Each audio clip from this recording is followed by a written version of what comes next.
Sir ये शिक्षा मंत्री नहीं, हम लोग इनका नाम मोहब्बत मंत्री रख दिए हैं। जब भी 7वां चरण शिक्षा से रिलेटेड बात पूछा जा रहा है इनसे सभी मीडिया बंधुओं द्वारा, तो उन पर ये गोल मोल घुमा के कह रहे हैं कि हम मोहब्बत फैलाएंगे, नफरत मिटाएंगे, सौहार्द बनाएंगे। तो ये इनको बताना चाहते हैं कि आप सांस्कृतिक मंत्री और मोहब्बत मंत्री नहीं बने, आप शिक्षा मंत्री बने। शिक्षा से रिलेटेड ही बयान दीजिए।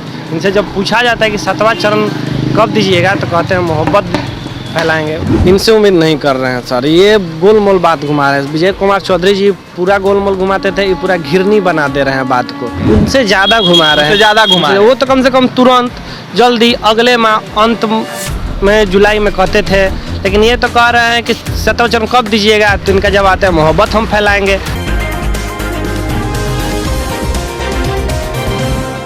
बिहार के शिक्षा मंत्री ने प्रेस कॉन्फ्रेंस बुलाया था, लेकिन कहीं ना कहीं अभ्यर्थियों की मांग जो वो कहीं ना कहीं नहीं पूरी हो सकी। बता दें आपको कि सीटेट बीटेट के शिक्षक अभ्यर्थी प्राथमिक विज्ञप्ति को लेकर गर्दनीबाग धरना स्थल पर लगातार प्रदर्शन कर रहे हैं। लगातार बिहार के नए शिक्षा मंत्री प्रोफेसर चंद्रशेखर से मुलाकात कर रहे हैं, लेकिन अब इन अभ्यर्थियों की मांग पूरी नहीं हो रही है। लगातार शिक्षा मंत्री की तरफ से यह बयान आ रहा है कि सब्र कीजिए, इंतजार कीजिए, जो बहाली है वो हम करवाएंगे जल्द से जल्द। हमारे साथ बात करने के लिए सीटेट बीटेट के अभ्यर्थी हैं। क्या नाम है आपका? मेरा नाम अनीश हुआ सर। अनीश जी लगातार प्रदर्शन कर रहे हैं, शिक्षा मंत्री से मिल रहे हैं। शिक्षा मंत्री से जब सवाल किया जाता है प्राथमिक विज्ञप्ति को लेकर, तो क्या कुछ कह रहे हैं? आप भी मुलाकात किए हो। देखिए सर, ये शिक्षा मंत्री नहीं, हम लोग इनका नाम मोहब्बत मंत्री रख दिए हैं। जब भी 7वां चरण शिक्षा से रिलेटेड बात पूछा जा रहा है इनसे सभी मीडिया बंधुओं द्वारा, तो उन पर ये गोल मोल घुमा के कह रहे हैं कि हम मोहब्बत फैलाएंगे, नफरत मिटाएंगे, सौहार्द बनाएंगे। तो ये इनको बताना चाहते हैं कि आप सांस्कृतिक मंत्री और मोहब्बत मंत्री नहीं बने, आप शिक्षा मंत्री बने। शिक्षा से रिलेटेड ही बयान दीजिए। इनसे जब पूछा जाता है कि 7वां चरण कब दीजिएगा, तो कहते हैं मोहब्बत फैलाएंगे। उसके बाद मोहब्बत फैलाने से आप लोगों की बहाली हो जाएगी? वही तो सर हम इनसे बताना चाहते हैं कि हमें शिक्षक बनना है, ना कि आशिक बनना है जी। और इनसे सवाल जब पूछा गया कि नया आप मंत्री बने हैं, आप क्या उपहार स्वरूप शिक्षक अभ्यर्थियों को देंगे, तो इन्होंने कहा कि हमें तो खुद अभी गिफ्ट चाहिए, हम क्या देंगे। तो बताइए, एक महामहिम व्यक्ति को ऐसा बात कहना उचित नहीं था। कहीं ना कहीं प्रोफेसर रह चुके हैं वो।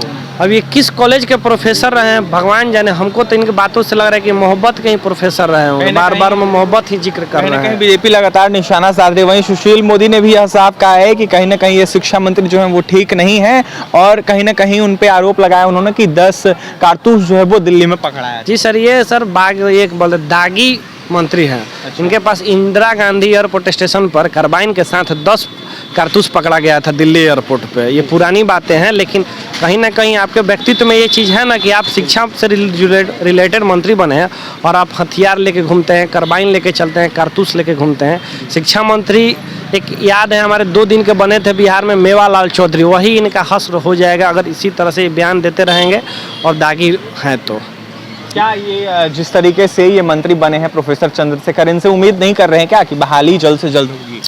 इनसे उम्मीद नहीं कर रहे हैं सर, ये गोल मोल बात घुमा रहे हैं। विजय कुमार चौधरी जी पूरा गोल मोल घुमाते थे, ये पूरा घिरनी बना दे रहे हैं बात को। ये भी वैसे ही घुमा रहे हैं, उनसे ज़्यादा घुमा रहे हैं। वो वो तो कम से कम तुरंत जल्दी अगले माह अंत में जुलाई में कहते थे, लेकिन ये तो कह रहे हैं कि 7वां चरण कब दीजिएगा, तो इनका जब आता है मोहब्बत हम फैलाएंगे। तो इनका वो सवाल पता नहीं क्या चल रहा है और जवाब इनका अलग से चल रहा है। मतलब कोई उचित संदेश नहीं आ रहा है। नहीं, जाना है पटना और दिल्ली का ट्रेन पकड़ रहे हैं।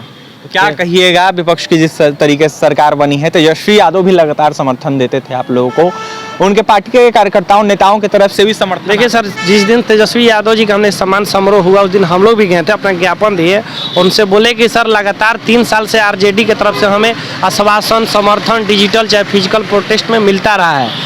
मई में मिला था। ये 7 दिन जो आंदोलन किए 1 अगस्त लेकर 8 अगस्त तक, उसमें 7 दिन आरजेडी के 17 विधायक एमपी मिल के आए थे। 17 विधायक कम नहीं होता है। चित्तरंजन गगन जी, मृत्युंजय तिवारी जी, आलोक मेहता जी, जिनका नाम अभी मंत्री बने, वो सारे लोग यहाँ इसी पंडाल के नीचे आके बोले थे कि हमारी सत्ता बनती है तो नोटिफिकेशन आपको देंगे। लेकिन सत्ता बनी, लेकिन ये लोग कान बंद करके सब्र कर रहे हैं। सब्र कर रहे हैं, समय दीजिए। तो उस वक्त किस मुंह से आप बोलते थे कि हमारी सत्ता बनने दीजिए, हम आपको तुरंत दे देंगे। जब सब्र करना था तो इन्हीं से हम लोग सब्र कर लेते।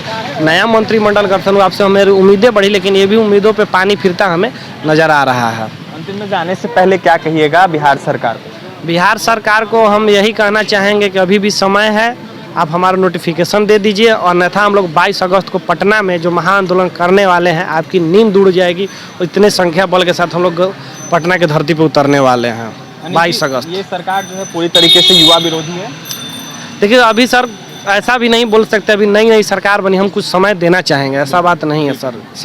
कहीं ना कहीं लॉजिक ये होती है कि 1 महीना 2 महीना 1 साल समय दे के ही सरकार से हम देखेंगे। नई नई सरकार बनी, 10 दिन में कुछ नहीं होता है, जाहिर सी बात है, लेकिन समय देंगे, उसके बाद बोलेंगे इस पर। बिल्कुल देख सकते हैं हमारे साथ सीटेट बीटेट के अभ्यर्थी से, इनका साफ कहना है कि जिस तरीके से शिक्षा मंत्री से हम बात करते हैं, उनका साफ कहना रहता है कि हम मोहब्बत फैलाएंगे, जो उपहार है वो आप हमें दें, और कहीं ना कहीं 3-4 महीना रुक जाएं, उसके बाद कुछ होगा। कहीं ना कहीं जो शिक्षा मंत्री अभी बने हैं प्रोफेसर चंद्रशेखर, उनसे भी अभ्यर्थी जो है उम्मीद नहीं कर रहे हैं, क्योंकि देखा जाए तो शिक्षा मंत्री जो पहले थे विजय कुमार चौधरी, वो थोड़ा थोड़ा घुमाते थे, लेकिन कहीं ना कहीं ये तो पूरी तरीके से बातों को घुमा देते हैं, और कहीं ना कहीं बहाली जो है इन अभ्यर्थियों की जो है अटकी हुई है। देखिए तमाम जो सीटेट बीटेट के अभ्यर्थी हैं लगातार धरना प्रदर्शन दे रहे हैं, और कहीं ना कहीं 22 तारीख को महाआंदोलन का आगाज किया है। क्या कुछ कह रहे थे सीटेट बीटेट के अभ्यर्थी, सुनाए आपने। और भी तमाम खबरों के लिए बन रहे हैं NBC 24 मीडिया के साथ। हमारे चैनल को सब्सक्राइब करें, पेज को लाइक करें। बहुत बहुत धन्यवाद।